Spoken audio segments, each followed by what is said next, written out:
5년 전 모두가 죽었다고 믿었던 전설의 저격수 쉐도우. 그녀는 과거를 숨긴 채 평범한 도서관 사서로 살아가고 있었다.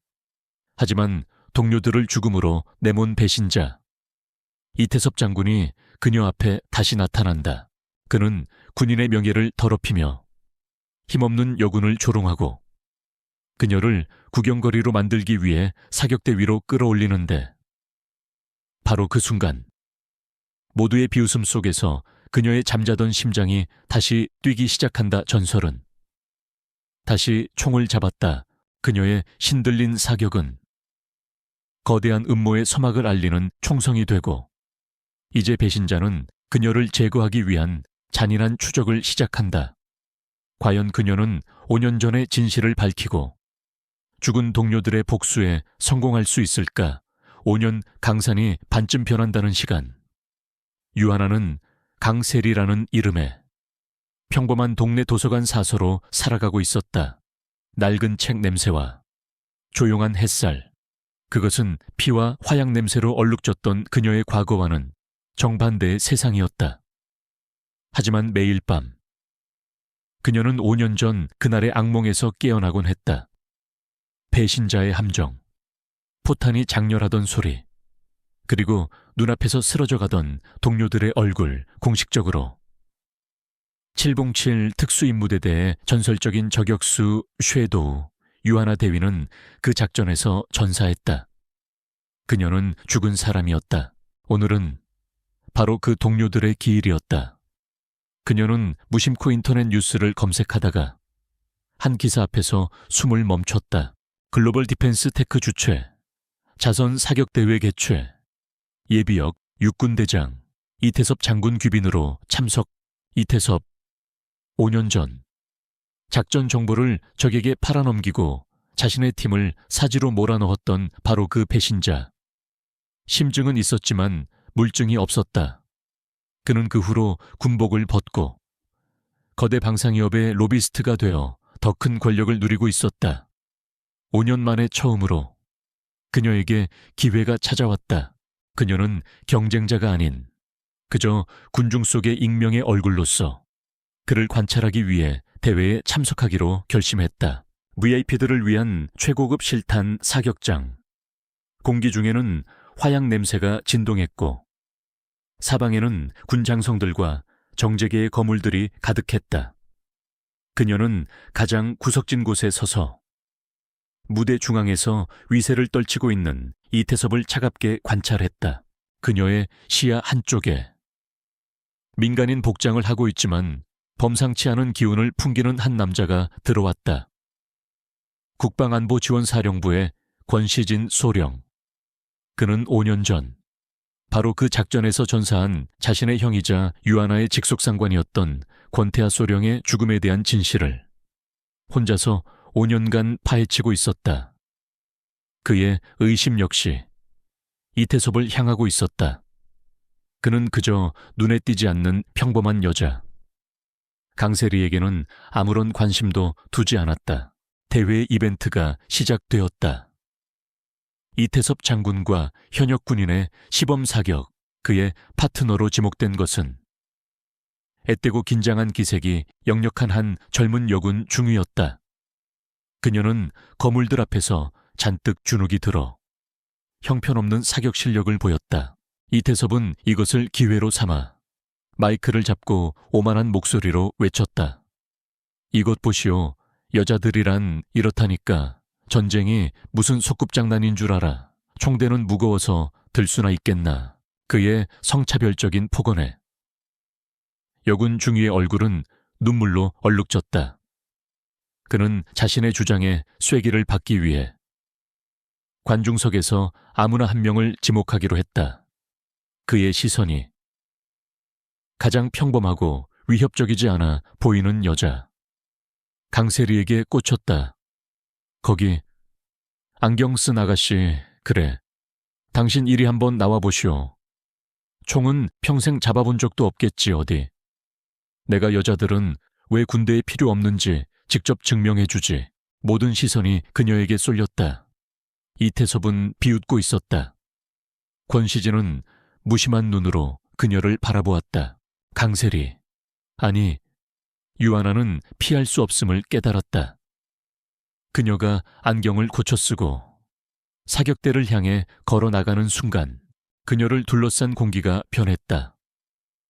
어수룩하고 조용하던 도서관 사선은 사라졌다. 구부정했던 허리가 꼿꼿이 펴지고 호흡은 길고 안정적으로 변했다. 안경 너머의 눈빛은 먹잇감을 노리는 최상위 포식자처럼 차갑고 날카롭게 빛나기 시작했다. 그녀는 저격용 소총을 집어들었다. 그녀의 손길은 마치 오랜 친구를 만난 것처럼 너무나도 자연스럽고 익숙했다. 그녀는 기계적으로 총의 무게 중심을 확인하고 스코프를 조절하고 바람의 방향을 읽었다. 5년간 잠들어 있던 그녀의 몸속 모든 세포가 깨어나고 있었다. 시범 과제는 전문가에게도 극악의 난이도였다. 각기 다른 거리에 예측 불가능하게 움직이는 타겟들. 첫 번째 발사. 가장 멀리 있던 고정 타겟. 탕 하는 총성과 함께 타겟의 정중앙에 정확히 구멍이 뚫렸다. 관중석에서 나직한 탄성이 터져 나왔다. 이태섭의 미간이 미세하게 찌푸려졌다. 두 번째 발사. 그녀는 조준도 하지 않는 것처럼 보였다. 거의 본능적으로 탕 좌우로 빠르게 움직이던 이동 타겟의 헤드 부분에 또 한 번의 명중 마지막 세 번째 발사. 그녀는 통제관에게 타겟을 불규칙하게 상하 좌우로 움직이게 해달라고 요청했다. 모두가 불가능하다고 생각했다. 그녀는 잠시 눈을 감았다. 소음 속에서 오직 바람의 소리와 타겟의 움직이는 리듬만을 읽고 있었다. 그리고 눈을 뜨는 동시에 탕 총알은 광란하듯 움직이던 타겟의 가장 중심에 이전의 두 탄착점과 정확히 겹쳐 박혔다. 사격장 전체에 숨막히는 정적이 흘렀다. 젊은 여군 중위는 경외의 눈빛으로 그녀를 바라보고 있었다.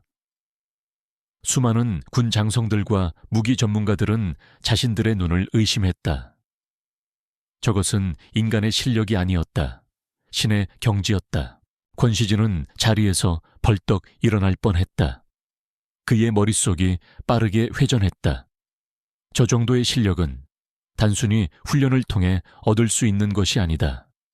타고난 괴물, 그리고 5년 전 전설 속에서만 들었던 자신의 형이 그토록 아꼈던 팀원, 코드네임 섀도우. 가장 큰 충격을 받은 것은 이태섭이었다. 그의 얼굴은 새하얗게 질려 있었다. 그는 떨리는 눈으로 그녀를 바라보았다. 5년 전 자신이 죽음으로 몰아넣었던 바로 그 부대의 유일한 생존자. 공식적으로는 전사 처리되었던 전설의 저격수.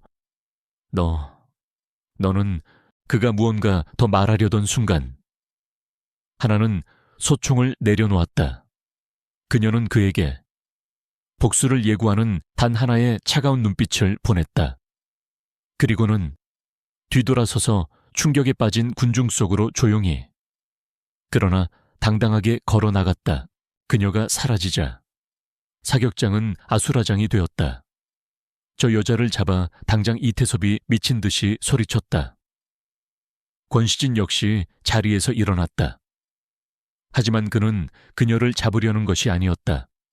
그는 5년간의 지독한 추적 끝에 마침내 사건의 유일한 열쇠를, 죽은 줄만 알았던 형의 마지막 부대원을 찾아낸 것이다.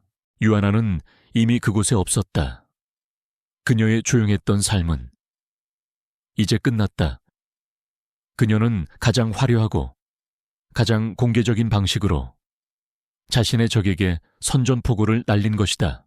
사냥꾼 이태섭은 자신의 먹잇감이 살아있음을 알게 되었고 또 다른 사냥꾼 권시진은 마침내 자신의 목표물을 찾아냈다. 지독한 게임이 이제 막 시작되고 있었다. 유아나의 경고와도 같은 사격 시범은 이태섭 장군의 뇌관을 건드렸다. 그는 자신의 비밀 별장에서 하수인들에게 미친 듯이 소리쳤다. 당장 찾아내 그 여자. 유하나 쥐새끼 한 마리 놓치지 말고 대한민국을 전부 이 잡듯 뒤져서라도 찾아내 그 여자가 입을 열기 전에 반드시 처리해야 한다. 그에게 유하나의 생존은 자신의 모든 것을 무너뜨릴 수 있는 시한폭탄과도 같았다. 그는 자신이 군에 심어놓은 끈아풀들과 뒷세계의 용병들을 총동원하여 그녀를 향한 잔인한 추적을 시작했다. 한편 유하나는 더 이상 도서관 사서 강세리가 아니었다. 그녀는 지난 5년간 만약의 사태를 대비해 준비해둔 비밀 은신처로 향했다. 그곳에서 그녀는 낡은 군복으로 갈아입고 생존에 필요한 장비와 위조 신분, 그리고 번호폰을 챙겼다. 그녀의 조용했던 삶은 끝났다. 그녀는 다시 전장의 한복판에 선 군인이 되어 있었다.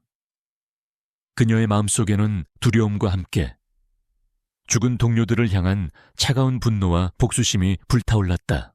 권시진 소령 역시 국방안보지원사령부의 모든 정보력을 동원하여 그녀의 뒤를 쫓기 시작했다.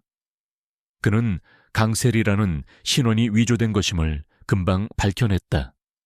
그리고 마침내 군사 기밀로 분류된 그녀의 진짜 신상 정보를 찾아냈다. 유하나, 대한민국 육군특수전사령부 제707 특수임무대대 대위, 코드네임 쉐도우. 5년 전 해외 비밀작전 아르테미스던 수행 중 적의 기습을 받아 전사자. 공식 보고서는 거짓이었다. 그는 이제 확신했다. 5년 전 자신의 형이 목숨을 잃었던 바로 그 작전에는 거대한 음모가 숨겨져 있다는 것을. 그는 이태섭의 용병들보다 먼저 그녀를 찾아야만 했다. 그는 무력을 사용하는 대신 그녀의 심리를 파고들었다. 그는 그녀가 특수부대원 시절 받았던 훈련 내용을 분석하여 그녀가 선택할 만한 은신처와 도주 경로를 예측해 나갔다. 마침내 그는 인천항의 낡은 폐창고 지대에서 그녀의 흔적을 발견했다. 그는 팀원들을 뒤에 남겨둔 채 홀로 그녀에게 접근했다. 이것은 체포가 아니었다. 진실을 위한 위험한 접촉이었다. 창고 안, 칠흑 같은 어둠 속에서 두 사람이 마주섰다. 그녀는 경계심 가득한 맹수처럼 그를 노려보고 있었다. 그가 먼저 손을 들어 자신이 위협적이지 않다는 것을 보였다. 유하나 대위, 5년 전 아르테미스 작전에서 전사한 줄 알았는데 이렇게 살아있었군. 당신은 누구지? 국방안보지원사령부 권시진 소령기요. 5년 전 전사한 권태하 소령기. 내 형님이요. 권태하 소령. 그녀가 가장 존경했던 지휘관이자 그녀의 눈앞에서 마지막 숨을 거두었던 그의 이름, 그 이름에 유하나의 철벽 같던 방어막이 순간 흔들렸다. 그의 이름은 5년 전 그날의 끔찍한 기억을 다시 눈앞으로 소환했다. 5년 전 중동의 어느 분쟁 지역 유하나 대위와 권태하 소령, 그리고 그의 팀원들은 아르테미스라는 암호명의 비밀 작전을 수행 중이었다. 그들의 임무는 테러 단체의 불법 무기를 밀매하는 거물급 무기상과 접선하여 그 배후를 밝혀내는 것이었다. 작전은 순조롭게 진행되는 듯했다. 하지만 그들이 접선 장소에 도착했을 때 그들을 기다리고 있던 것은 무기상이 아닌 완벽하게 계획된 적의 기습 공격이었다. 그들의 위치, 인원, 심지어 무장 상태까지 모든 정보가 적에게 유출된 것이 분명했다. 치열한 총격전, 사방에서 총알이 빗발치고 포탄이 터졌다. 동료들이 하나둘씩 그녀의 눈앞에서 피를 흘리며 쓰러져 갔다. 대위님, 먼저 가십시오. 권태하 소령은 마지막까지 부하들을 대피시키며 싸우다 치명상을 입고 쓰러졌다. 하나는 피를 흘리는 그를 부축했다. 그의 숨이 점점 멎어가고 있었다. 그는 마지막 힘을 다해 그녀의 손에 작은 암호화된 데이터 칩 하나를 쥐어주었다. 하나야, 이 안에 우리를 판 배신자가 있다. 반드시 살아남아서 이 진실을 밝혀줘, 내 동생. 시진이에게 미안하다고. 그것이 그의 마지막 유언이었다. 그는 그녀의 품에서 눈을 감았다. 하나는 울부짖을 시간도 없었다. 그녀는 홀로 동료들의 죽음을 뒤로 한 채 데이터 칩을 품에 안고 지옥 같은 그곳을 빠져나와야만 했다. 기억의 파편이 그녀의 심장을 다시 날카롭게 핥히었다. 권시진은 고통으로 흔들리는 그녀의 눈을 보며 간절하게 물었다. 형님의 마지막을 알고 싶소. 그날 대체 무슨 일이 있었던 거지? 공식 보고서는 전부 거짓말이라는 걸. 나도 알고 있어. 하지만 하나는 아직 그를 완전히 믿을 수 없었다. 그 역시 진실을 은폐한 군조직의 일부였다. 진실을 원한다면 당신의 조직이 아니라 당신 자신을 증명해 보이시오. 당신이 내 편에 설 자격이 있는 사람이라는 것을. 그녀는 연막탄을 터뜨려 그의 시야를 가리고 창고의 다른 출구를 통해 순식간에 사라져버렸다. 그녀가 창고지대를 막 벗어나려던 순간이었다. 어둠 속에서 이태섭이 보낸 용병들이 그녀를 덮쳤다. 치열한 격투가 벌어졌다. 그녀는 괴물 같은 실력으로 그들을 상대했지만 수적으로 불리했다. 바로 그때 권시진이 나타났다. 그는 그녀의 뒤를 쫓아왔던 것이다. 그는 망설임 없이 그녀를 공격하던 용병들의 뒤를 쳤다. 처음으로 두 사람이 같은 편이 되어 공동의 적과 맞서 싸우는 순간이었다. 그의 움직임은 군더더기 없이 날카로웠고 그녀와의 호흡은 마치 오랫동안 함께 훈련이라도 한 것처럼 완벽했다. 그들은 함께 용병들을 모두 쓰러뜨렸다. 숨을 헐떡이며 두 사람은 서로를 마주 보았다. 그들의 눈에 더 이상 의심과 경계는 없었다. 함께 피를 흘리며 싸운 전후에 그리고 공동의 적을 향한 분노가 그들 사이에 굳건한 신뢰의 다리를 놓아주었다. 그들은 더 이상 형사와 도망자가 아니었다. 같은 상처를 공유하고 같은 복수를 꿈꾸는 운명 공동체였다. 진실을 향한 그들의 진짜 싸움은 이제 막 시작되고 있었다. 권시진은 부상당한 유하나를 데리고 자신의 비밀 안가로 향했다. 그곳은 그의 개인적인 수사를 위해 군의 감시망을 벗어나 있는 유일한 공간이었다. 그는 서툰 솜씨로 그녀의 상처를 치료해 주었다. 어색한 침묵 속에서 두 사람은 서로의 존재를 다시금 확인했다. 그들은 이제 적이 아니었다. 마침내 그들은 각자가 가진 패를 테이블 위에 올려놓았다. 하나는 권태하 소령이 마지막 순간에 그녀에게 남겼던 암호화된 데이터 칩을 꺼내놓았다. 형님께서 이걸 남기셨소. 이 안에 우리를 배신한 자가 있다고 했지. 하지만 내 능력으로는 이 암호를 풀 수가 없었소. 칩에는 군 최고 수준의 다중 암호가 걸려 있었다. 시진은 자신이 지난 5년간 비밀리에 조사해온 자료들을 그녀 앞에 펼쳐놓았다. 이태섭 장군과 방산비리 업체 글로벌 디펜스 테크 사이의 검은 유착 관계, 그리고 5년 전 작전의 핵심 증거들이 어떻게 조직적으로 은폐되고 증인들이 사라져갔는지에 대한 기록들이었다. 이태섭이 배신자인 건 확실해. 하지만 그를 법정에 세울 결정적인 증거가 없어. 이제 그들의 공동 목표는 명확해졌다. 권태하 소령이 남긴 저 데이터 칩, 저것이 바로 괴물의 심장을 꿰뚫을 유일한 창이었다. 형님은 늘 옛 시집을 즐겨 읽으셨소.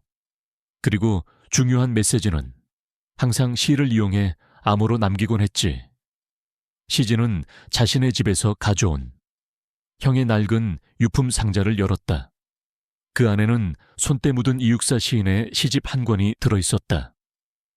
그는 무심코 시집을 넘기다가 광야 쿠앙예라는 시가 표시된 페이지를 발견했다.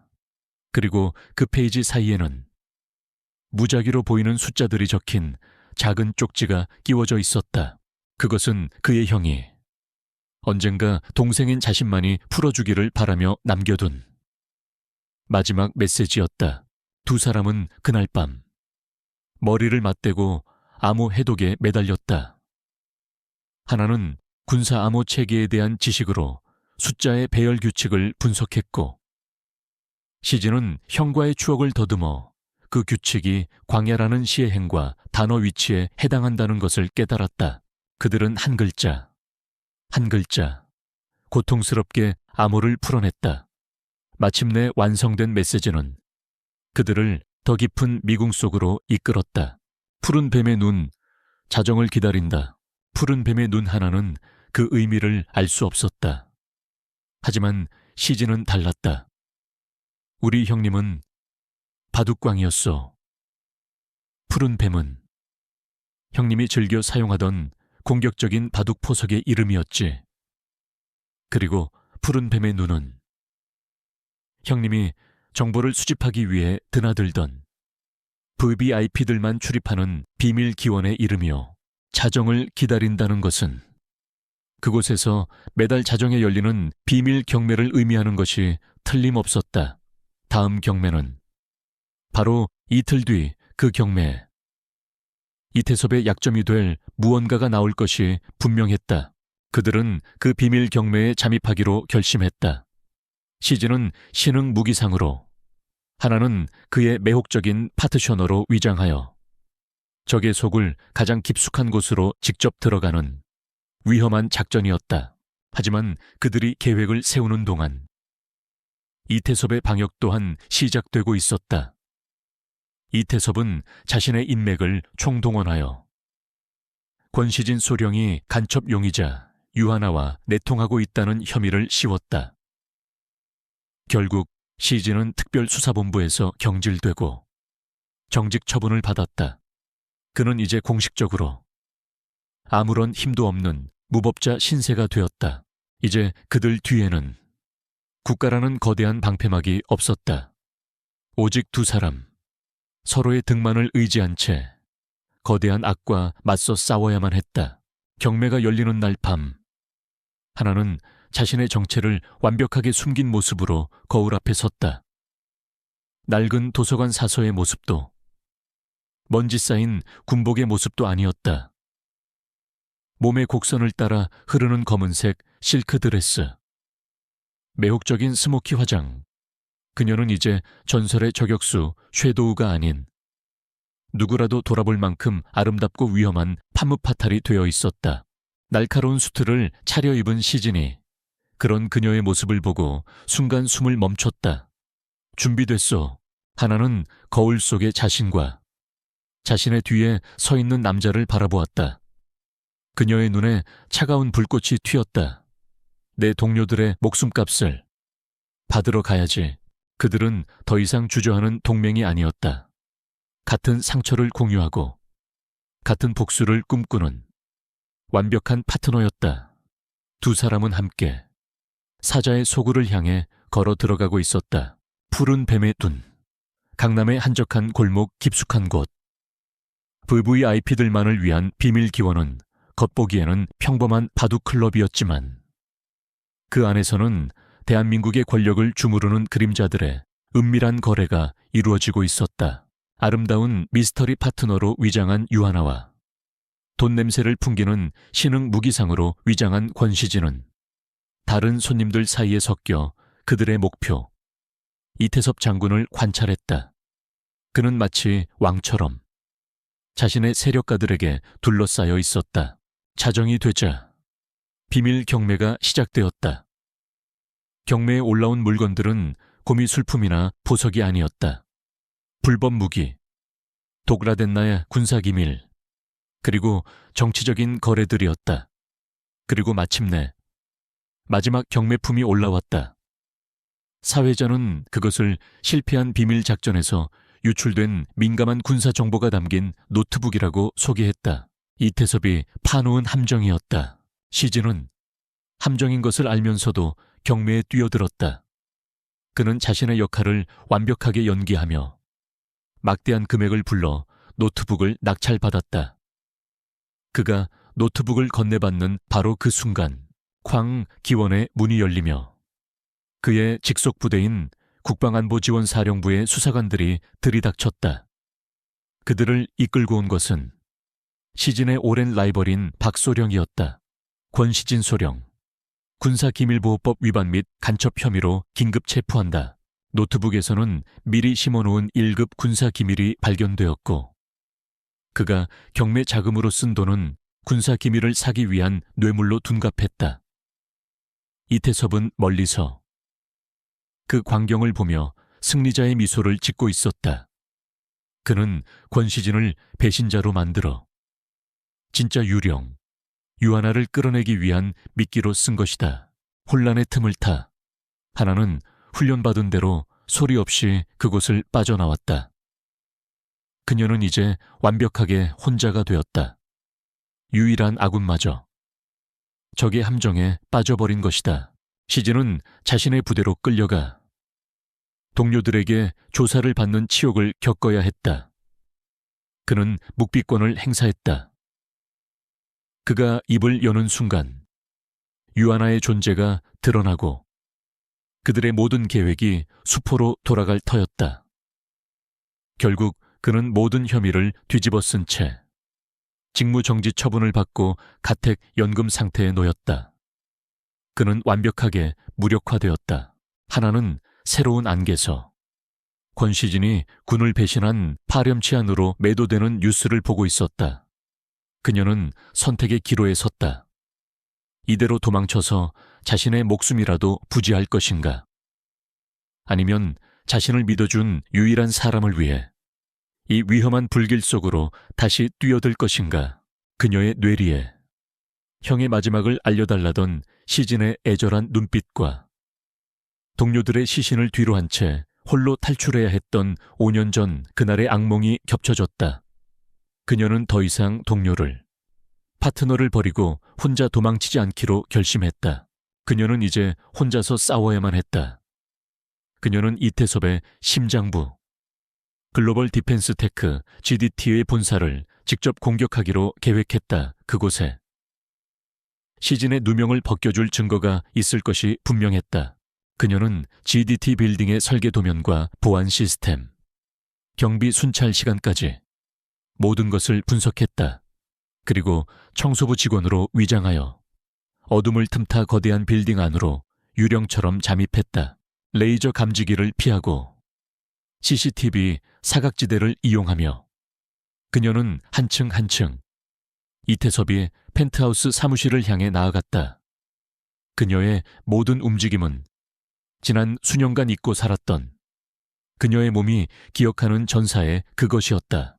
마침내 도착한 이태섭의 사무실. 그녀에게 주어진 시간은 단 10분.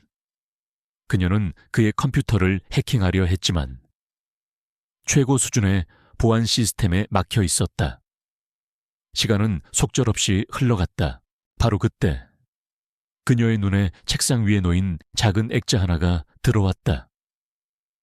이태섭이 외국의 한 무기상과 함께 찍은 사진. 사진 뒷면에는 날짜와 장소가 적혀 있었다. 그 순간 권태하 소령이 남긴 데이터 칩 속에서 보았던 암호화된 거래 기록의 일부가 그녀의 머릿속을 스쳐 지나갔다. 그녀는 사진 속의 날짜와 장소를 컴퓨터에 암호 해독 키워드로 입력했다. 마침내 잠겨있던 보안 서버의 일부가 열렸다. 그리고 그녀는 찾아냈다.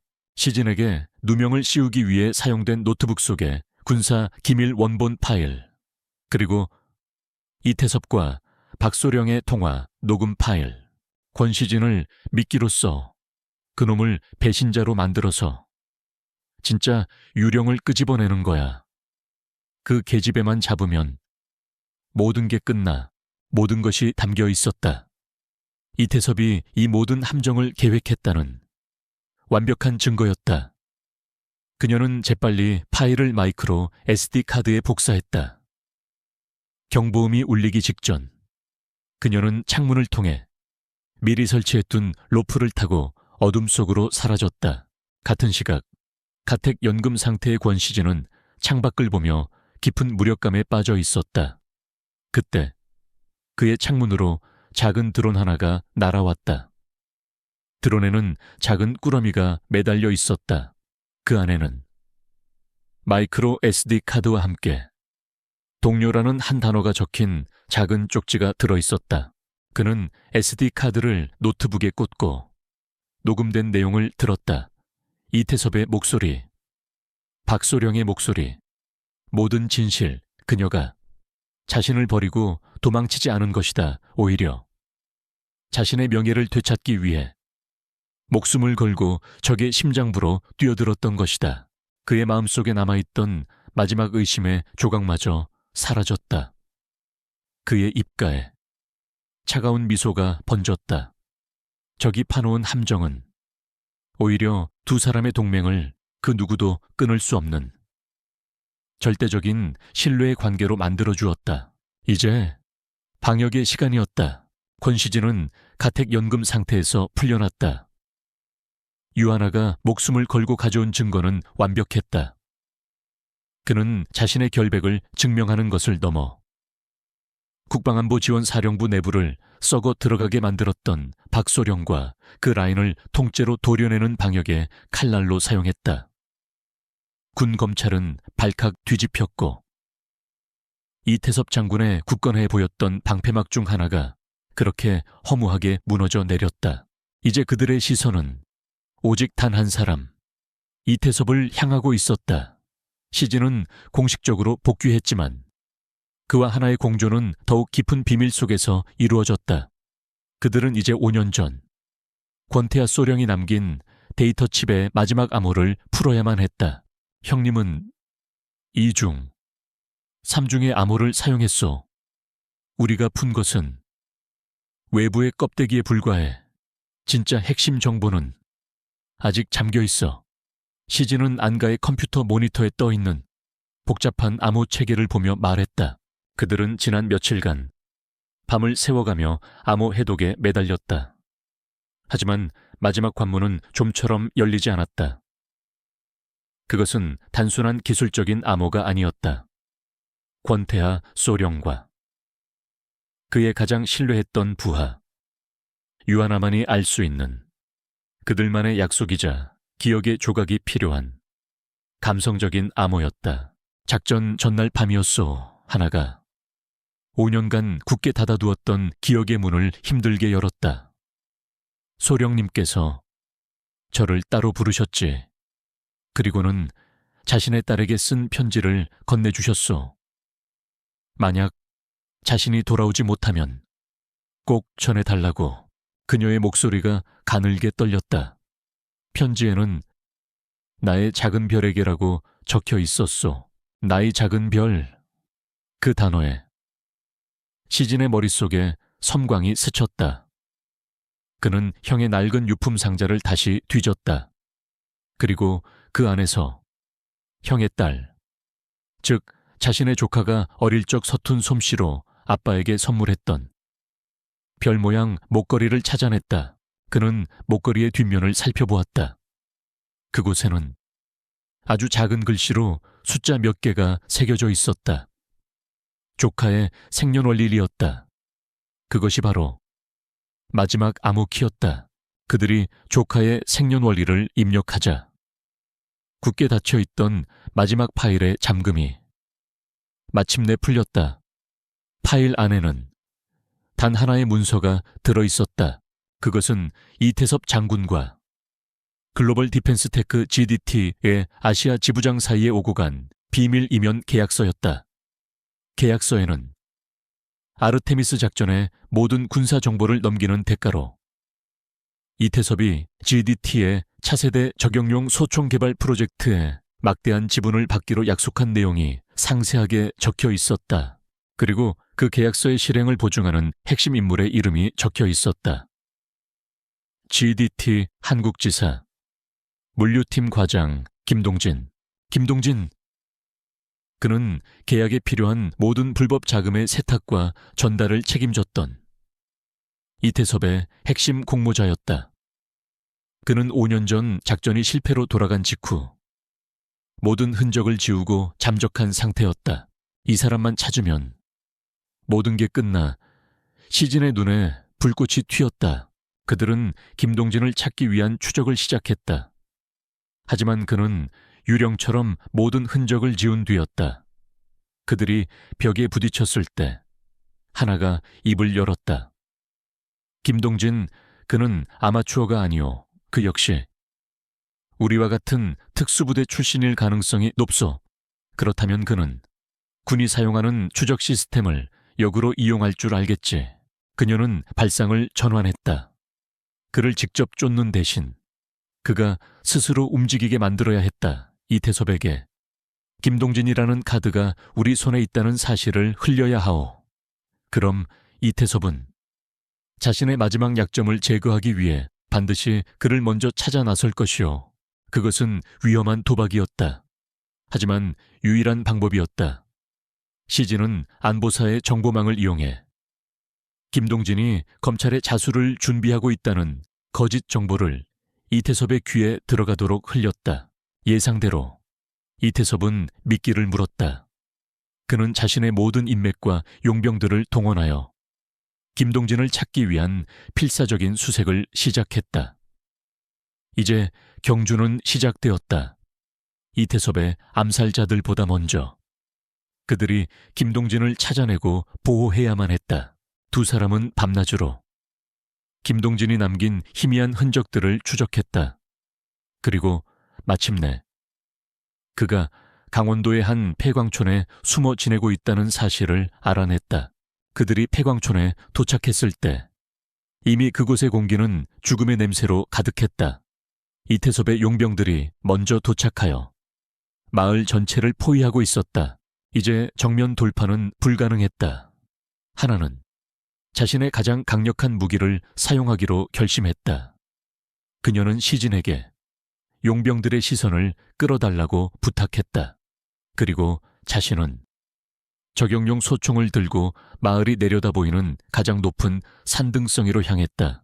5년 만에 전설의 저격수 쉐도우가 다시 자신의 자리로 돌아온 것이다. 시진은 일부러 소음을 내며 용병들의 주력 부대를 유인했다. 치열한 총격전이 벌어졌다.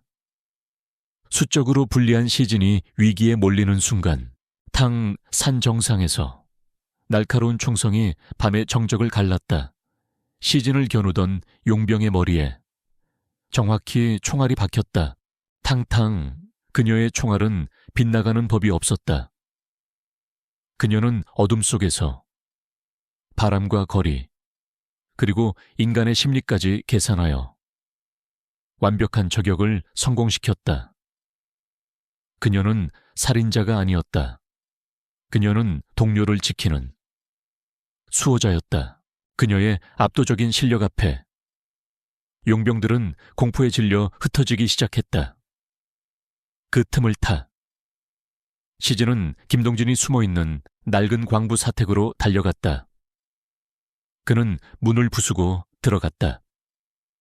그 안에는 이미 다른 암살조에게 제압당해 죽기 직전에 김동진이 있었다.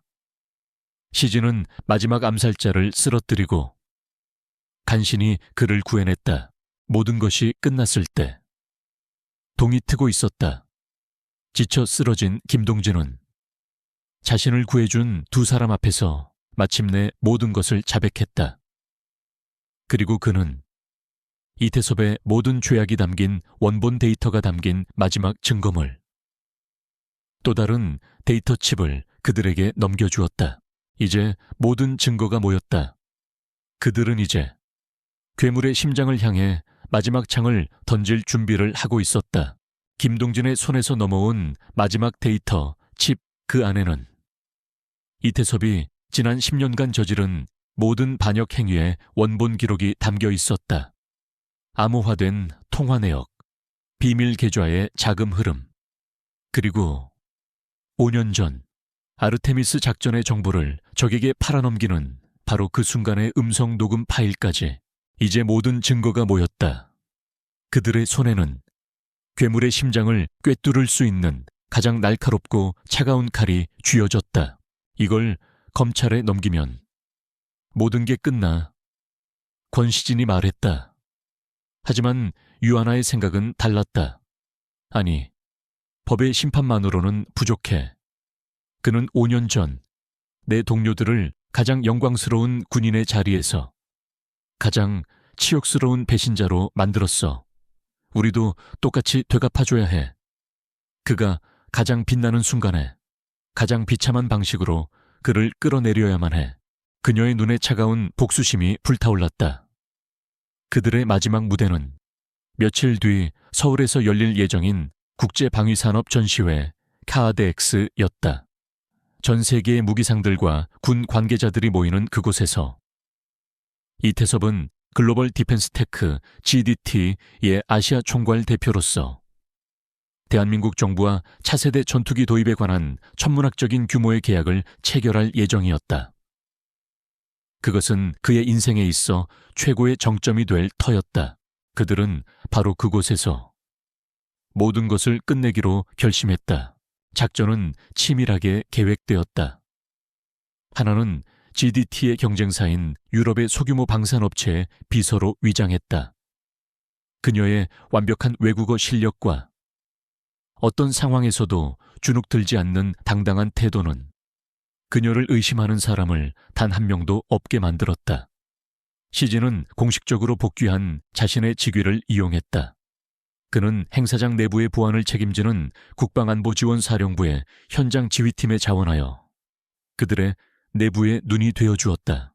전시회 당일 거대한 컨벤션 센터는 최첨단 무기들과 그것들을 거래하려는 인간들의 탐욕으로 가득했다. 하나는 화려한 비즈니스 정장 차림으로, 시즌은 날카로운 경호팀의 제복 차림으로 각자의 위치에서 서로에게 신호를 보내며 움직였다. 마침내 계약 체결식이 시작되었다. 수많은 카메라 플래시가 터지는 가운데 이태섭이 의기양양한 표정으로 무대 중앙에 섰다. 그의 뒤편에 있는 거대한 스크린에는 GDT의 홍보 영상이 나오고 있었다. 그는 자신의 성공을 자축하는 연설을 시작했다. 존경하는 내외 귀빈, 여러분, 오늘 이 자리는 GDT와 대한민국의 위대한 파트너십이 시작되는 역사적인 순간입니다. 저는 조국을 위해 평생을 바친 군인으로서 그가 위선적인 연설을 이어나가는 바로 그 순간, 시진은 통제실에서 하나의 신호를 받았다. 그는 미리 심어놓은 바이러스 프로그램을 작동시켰다. 무대 뒤편의 거대한 스크린이 순간 검은색으로 변했다. 웅성거리는 장내, 기술적인 문제라고 생각하는 사람들. 하지만 다음 순간 스크린에 나타난 것은 GDT의 홍보 영상이 아니었다. 작전 정보. 넘겨주겠네. 그 대가로 약속한 지분만 확실하게 챙겨주게. 이태섭이 5년 전 적에게 군사 기밀을 팔아넘기던 바로 그 순간의 음성 파일이 행사장에 울려 퍼지기 시작했다. 그의 목소리였다. 이태섭의 얼굴이 새하얗게 질려갔다. 스크린에는 연이어 그의 비밀 계좌 내역과 김동진이 모든 것을 자백하는 영상 증언이 나타났다. 이태섭 장군님의 지시였습니다. 그분은 돈을 받고 자신의 부하들을, 대한민국의 영웅들을 죽음으로 내몰았습니다. 행사장은 경악과 분노로 폭발했다. 기자들의 카메라 플래시가 미친 듯이 터져나왔고 단상 아래에 있던 군검찰 수사관들이 무대 위로 뛰어 올라오기 시작했다. 궁지에 몰린 이태섭은 마지막 발악을 했다. 그는 자신의 경호원들에게 소리쳤다. 저것들을 막아 저 계집애를 잡아. 그의 사설 경호원들은 사실상 용병들이었다. 그들은 총을 뽑아들고 혼란을 틈타 증거를 확보하려는 하나와 시진을 향해 총을 쏘기 시작했다. 행사장은 순식간에 총격전이 벌어지는 아수라장으로 변했다. 하나는 증거를 확보해 여긴 내가 맡겠어 시진이 외치며 군 검찰 요원들과 함께 용병들의 앞을 막아섰다. 하나는 총알이 빗발치는 혼란 속을 뚫고 통제실로 향했다. 그녀는 원본 데이터가 담긴 서버를 확보해야만 했다. 하지만 통제실 앞에서 이태섭이 그녀의 앞을 막아섰다. 그의 손에는 총이 들려 있었다. 그의 눈에는 이성을 잃은 광기가 서려 있었다. 내년 하나 때문에 내 모든 것이 무너졌어. 여기서 너만 죽으면 모든 것을 되돌릴 수 있어. 그가 방가쇠를 당기려는 순간 탕 하나의 총이 더 빨랐다. 그녀는 그의 심장이 아닌 총을 쥔 그의 손목을 정확히 쏘았다. 내 동료들의 몫이다. 그녀의 목소리는 얼음처럼 차가웠다. 이건 네가 배신한 조국의 몫이고. 그녀는 다시 한번 그의 다른 쪽 어깨를 쏘았다. 그리고 이건 내 파트너 권시진 소령의 형님 권태하 소령님의 몫이다. 그녀의 마지막 총알은 그의 다리를 쏘았다. 그녀는 그를 죽이지 않았다. 대신 그의 모든 자존심과 오만함을 수많은 카메라 앞에서 산산조각 내버렸다. 무릎을 꿇은 채 피를 흘리는 늙은 장군의 비참한 모습은 전 세계로 생중계되고 있었다. 모든 것이 끝났다. 이태섭과 그의 모든 하수인들이 체포되었다. 하나는 통제실에서 모든 것이 담긴 서버를 들고 나왔다. 그녀는 총격전으로 부서진 기둥 뒤에 기대어 긴 숨을 내쉬었다. 지난 5년간 그녀를 짓눌렀던 지독한 악몽이 마침내 끝나는 순간이었다. 시진이 어깨에 가벼운 부상을 입은 채 그녀에게 다가왔다. 그는 아무 말 없이 그녀를 자신의 품에 안았다. 끝났어. 이제 정말 다 끝났어. 하나야, 그의 품에 안겨. 그녀는 비로소 참았던 눈물을 터뜨렸다. 그것은 슬픔의 눈물이 아니었다. 죽은 동료들의 한을 풀어주었다는 안도감과 모든 것을 이겨냈다는 기쁨의 눈물이었다. 정의는 마침내 그 모습을 드러냈다. 가장 시끄럽고 가장 화려한 방식으로 카아덱스 총격 스캔들은 대한민국을 뒤흔들었다. 이태섭 전 장군의 반역 행위와 글로벌 디펜스 테크 GDT의 추악한 비리가 만천에 드러나자 국방부는 물론 청와대까지 발칵 뒤집혔다.